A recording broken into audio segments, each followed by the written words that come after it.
কবিতার শিরোনাম আমি।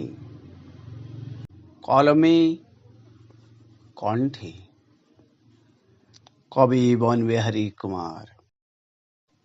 আমি নিঃস্ব, আমি রিক্ত, আমি অন্তর্জালায় সিক্ত, আমি ধৃষ্ট, আমি গৃষ্ট, আমি মিষ্ট, আমি দুষ্কৃষ্ট, আমি কুৎসিষ্ট, আমি দুঃশিষ্ট, আমি জড়িত, দুঃশোরিত, আমি অনুরেণুরূপী ওই দূর নীলাকাশ হতে বাতাসের কোলবাহী ঝরিত।